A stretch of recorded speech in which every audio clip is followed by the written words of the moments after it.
तेजाब फेंक चेहरे पर कुछ जबरन झुलसा दी जाती हैं। भारत के मत वालों तेरे बलिदानों पर बलि बलि जाऊं। साथियों नमस्कार, मैं रामकृष्ण पांडे। आज हम बैठे हैं सुल्तानपुर जिले के धनपतगंज ब्लॉक में। बहुत सारे हुनर हमारे गांव में पल रहे हैं। दिखाएंगे कि बिटिया कहीं न कहीं कविता करना शुरू किया है। कम उम्र में जो मुकाम हासिल किया है कहीं न कहीं काबिले तारीफ है। मैं मिलूंगा और जानूंगा कि इनकी कविताएं कौन सर्वश्रेष्ठ रही और किन मंचों पर सबसे ज्यादा सराहा गया। नाम आपका? के सभी दर्शकों को मेरा नमस्कार और आपका भी आभार, आपने मुझे इस चैनल पर आमंत्रित किया। बेटियां जब घर से निकलती हैं, स्कूल जाती हैं, स्कूल जाने के बाद उनके सपने होते हैं कि वो टीचर बने, वो कहीं न कहीं मेडिकल लाइन में जाती हैं, शिक्षक बनना चाहती हैं। आपके मन में ये कैसे आया कि हम कविता करें?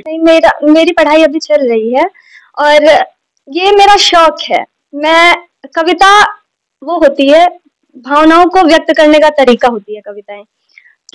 तो मैंने पहली कविता अपनी लिखी थी अपने विद्यालय के ऊपर, तो उस विद्यालय से मैंने बहुत कुछ सीखा है। हाँ, तब मैंने पहली कविता अपनी हास्य कविता लिखी थी। शुरुआत जो हुई तो लोगों को हंसा के गुदगुदाने का काम हुआ, तो हम जानना चाहेंगे कि पहली कविता कौन सी थी? हाँ बिल्कुल, मैं सुनाना चाहूंगी क्योंकि वो कविता मेरे स्कूल पर थी, तो मैंने स्कूल का सोच कर लिखा था। तो मैं सुनाती हूँ कि हम थे और हमारा आशियाना था, हम थे और हमारा आशियाना था, घर को हमने मायका और स्कूल को ससुराल माना था। घर से हम रोज विदा होते थे और रोज एक बहाना था, क्योंकि तब समय ऐसा होता था ना कि बच्चों का स्कूल जाने का मन नहीं होता था, तो घर से हम रोज विदा होते थे और रोज एक बहाना था। अच्छा लगता था घर पर भी, पर स्कूल से ससुराल का नाता था। ऐसे ही मैंने लिखा था। पर उसके बाद मैंने अपना ग्रेजुएशन किया।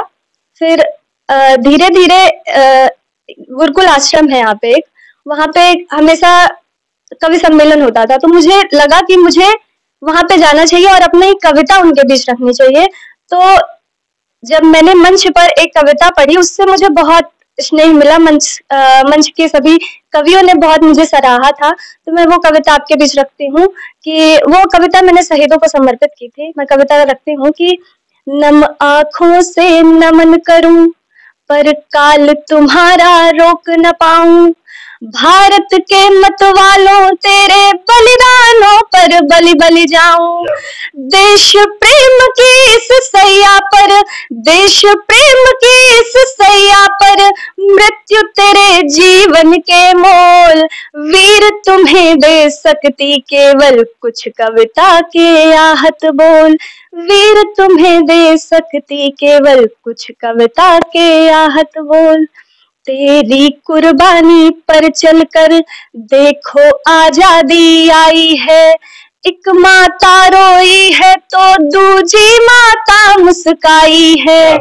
चूम रहे हो मृत्यु को निर्भय, चूम रहे हो मृत्यु को निर्भय, रक्त में अपने साहस घोल। वीर तुम्हें दे सकती केवल कुछ कविता के आहत बोल। एक वीर शहीद को हम आखिर क्या दे सकते हैं, हम कवि। कहीं न कहीं मेरे रोंगटे खड़े हो गए। मैं कविता तिवारी, आप लखनऊ की हैं और उनकी कविताओं को सुनने के लिए जब भी वो मंच पर आती हैं तो तालियों के गड़गड़ाहट से पूरा माहौल मतलब गूंज जाता है। दूसरी कविता तिवारी आपको धनपतगंज में देखने को मिल जाएगी, क्योंकि कहीं न कहीं शब्दों की जो पकड़ है, जो सम्मान दिया शहीदों का, मैं उसके लिए धन्यवाद दे दूंगी। नारी बढ़ चढ़ कर हिस्सा ले रही, पुरुषों के एक कदम आगे आप रिजल्ट आता है हाई स्कूल इंटरमीडिएट का, तो हमारी बेटियां टॉप करती हैं, लड़के पीछे रह जाते हैं जी।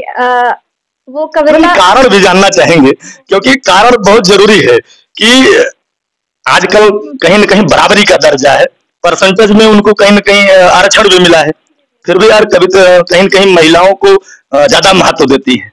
जी, मैं इस वजह से ऐसी कविताएं लिखती हूँ क्योंकि वो मैंने पहले ही बोला ना कि कविता भावों का एक संपुट है।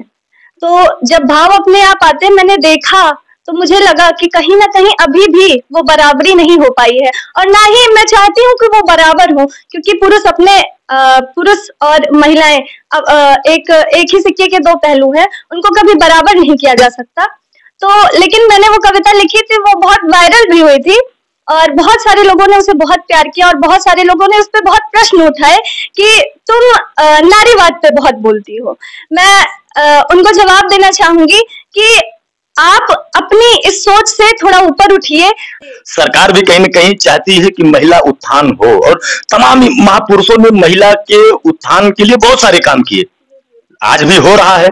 महिला सशक्तिकरण के लिए आप देखते हैं सरकार हर बार कुछ न कुछ करती है, लगता है कि महिला बराबर नहीं आ पाई है। बिल्कुल नहीं। मैं कविता रखती हूँ और आपको मेरी कविता में ही आपके प्रश्न का जवाब मिलेगा। कविता रखती हूँ कि धर्म, संस्कृति और ग्रंथ इतिहास गवाही देते हैं। धर्म, संस्कृति और ग्रंथ इतिहास गवाही देते हैं। नारी तो बिल्कुल न्यारी है, फिर चीर हरण क्यों करते हैं। ये दाग लगा कर चूनर में खामोशी से भर देते हैं। अंतर मन से चीखे निकाल मुंह पर उंगली रख देते हैं। और मैं अपनी बहनों को यहाँ से हुंकार की पंक्तियां रखती हूँ अपनी बहनों के प्रति कि और बहनों, तुम हाथ मरोड़ो इनकाब, तुम हाथ मरोड़ो इनकाब, है घड़ा भर गया पापों का। तुम बन चंडी तलवार उठाओ, लहू बहा दो दानों का, लहू बहा दो दानों का। कोई जलती अंतर मन में कुछ सच में जला दी जाती हैं। तेजाब फेंक चेहरे पर कुछ जबरन झुलसा दी जाती हैं। बहसी कदमों की आहट सुन कुछ जिंदा ही मर जाती हैं। छोटी बच्ची का हो शोषण तो आंखें नम हो जाती हैं। और रेप के दोषियों को जो सम्मान दिया जा रहा है अभी, और जो अभी उनको मतलब उन्हें मेरे हिसाब से उन्हें तुरंत मौत के घाट आपको बिल्कुल कहीं न कहीं तालिबान शासन चाहती है। नहीं, ऐसी कोई बात नहीं है, लेकिन जो ऐसे कृत्य करे उन्हें जीने का कोई अधिकार मिलनी चाहिए। जी बिल्कुल। तो कोई जलती अंतर मन में कुछ सच में जला दी जाती हैं। तेजाब फेंक चेहरे पर कुछ जबरन झुलसा दी जाती हैं। बहसी कदमों की आहट सुन कुछ जिंदा ही मर जाती हैं। छोटी बच्ची का हो शोषण तो आंखें नम हो जाती हैं। किसने सम्मान दिया उनको, किसने सम्मान दिया उनको, ये शोर मेरा शर्मिंदा है। जिसने नारी की चीख निकाली वो दानव क्यों जिंदा है, वो दानव क्यों जिंदा है। और अंत में सभी बहनों के प्रति मेरी 4 पंक्तियां, इसे आप इतिहास मतलब आप अपना इतिहास देखिए कैसे हिंद देश की नारी हजारों हजार पर भारी होती थी। मैं उन्हीं को प्रतीक मानकर अपनी पंक्तियां रखती हूँ कि क्या पूछूं अब क्या बोलूं मैं, क्यों मूक बनी हो नारी तुम, जो धधकाए ज्वाला तन में बन जाओ वो चिंगारी तुम हिंद देश की नारी हो, तुम हिंद देश की नारी हो। हे देवी तुम मत घबराना, दुर्गा काली चंडी या फिर झांसी की रानी बन जाना, झांसी की रानी बन जाना। बहुत बहुत आभार। एक कविता और थी आपकी, हमने सुनी थी मंच से, कोई समाज पर थी, तो मैं चाहूंगा कि वो भी दर्शकों तक जाए और दर्शकों से कहना चाहूंगा कि अपने कमेंट्स जरूर दें, क्योंकि जिस तरीके से बिटिया ने कदम बढ़ाया है वो आपके प्यार के कहीं न कहीं प्यार की जरूरत है, आपके सम्मान की जरूरत है। और इस बिटिया को की आवाज मैं कहूंगा कि पूरी दुनिया में गूंजनी चाहिए। आपके चैनल का नाम मैं जानना चाहूंगा क्योंकि दर्शक उस पर विजिट कर सकें। जी, मेरे चैनल का नाम है पोएट्री बाय सिद्धि। उस पे मेरे आपको कई वीडियोस मिल जाएंगे। और आपने बोला समाज पर कविताएं, तो मैंने एक युवा पीढ़ी के प्रति युवा पीढ़ी को उनको जगाने के प्रति एक कविता लिखी थी। तो मैं पंक्तियां रखती हूँ कि जय निज सपनों के स्वाभिमान, जय नूतनता के अभियानी, जय हवन कुंड के स्वाहा की, जय आर्यावर्त के सेनानी, जय हो भारत के कर्णधार, जय तरुण देश की तलवारें, जय नई आग जय नई ज्योति, जय हो नवीनतम हुंकारे, सब हलधर भाग्य विधान बने, सब हलधर भाग्य विधान बने, और जनगण मन अधिनायक हो, जय उनकी जिनका ही उद्यम जो जगहित मंगलदायक हो, जय दाह भरी भूखी हलचल, कण कण चिंगार प्रवाहित हो, जय जगत जयत जय धन्य धरा, जिसमें उत्थान समाहित हो, युग के मूक शैल तुम जागो, रुधिर पंख में गान करो, नए प्रात के बलिदानी हो, कुछ तुम भी बलिदान करो, जय घोष करो तुम अंबर तक, और शत शत बार प्रणाम करो, जग जननी जय हो भारत माँ, जय जय हो हिंदुस्तान कहो, जय जय हो हिंदुस्तान कहो।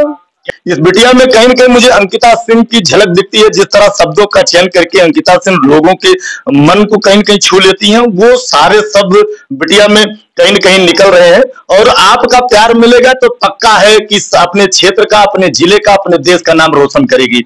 अच्छा, एक चीज और जानना चाहेंगे कि आपका सबसे बढ़िया मंच कौन रहा? बढ़िया मंच तो मैं ऐसे किसी खास को नहीं बोल सकती, क्योंकि मेरे लिए सारे मंच एक बराबर होते हैं। सबसे बढ़िया का मतलब ये हो कि जैसे आप मंच पे हो और सबसे ज्यादा तालियां बटोरी हो। ऐसा तो कई बार हुआ है, मतलब 2-3 बार हुआ है, क्योंकि एक प्लस पॉइंट मेरे साथ ये होता है कि मैं छोटी हूँ, और लोग आश्चर्यचकित हो जाते हैं कि इतनी छोटी बच्ची इतनी ऐसी बातें कैसे कर रही है, इतनी छोटी बच्ची इतनी बड़ी बात कैसे कह रही है। हाँ, ऐसी बातें कैसे कर रही है, तो बहुत प्यार मिलता है, बहुत अच्छा लगता है। लेकिन प्रश्न फिर भी वही रहता है कि आखिर कब होगा ये सब। अभी तक सबसे बड़े कवि के साथ, जैसे लोगों का सपना होता है कि मैं कुमार विश्वास के साथ कविता करूं, मैं कविता तिवारी के साथ कविता करूं, तो ऐसे में किनके साथ आपका मन है कि आप पहुंचे और वहां कविता करें? जी, तो हमारे सुल्तानपुर के सिरमौर जमुना प्रसाद उपाध्याय जी, और वो वास्तव में बहुत ही अच्छे हैं। वो मेरा सबसे अच्छा मंच था, उनके साथ अपना मंच साझा करना, तो वो एक मंच था जहाँ। नहीं, किसके साथ अभी तक लगता है कि मैं वहां तक जाऊं और उनके साथ मंच साझा करूं? क्योंकि हर कविता करने वाले का या हर कवित्री का एक सपना है कि मैं इस मंच पर पहुंच जाऊंगी तो हो सकता है कि दुनिया मुझे जान ले।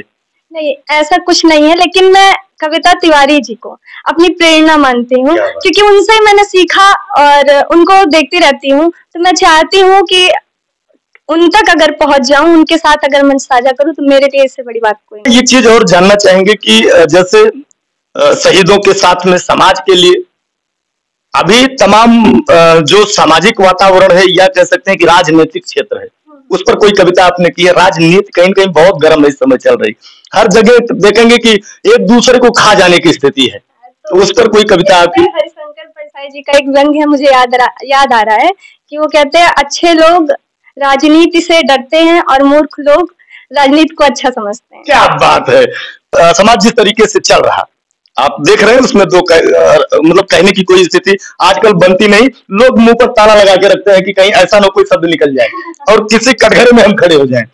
तो बिटिया का एक बार चैनल फिर मैं जानना चाहूंगा। जी, मेरा चैनल है पोएट्री बाय सिद्धि, उस पे आप मेरी कविताएं देख सकते हैं, सुन सकते हैं। पोएट्री बाय सिद्धि, आपको सारी कविताएं उस पर मिल जाएंगी। आप विजिट करें, चैनल को सब्सक्राइब जरूर करिएगा, क्योंकि नई नई कविताएं आपको सुननी है, और कविता पसंद आप हैं तो आपको एक बेहतर कविता एक बढ़िया शब्दों के साथ मिलेगी। जय हिंद, जय भारत।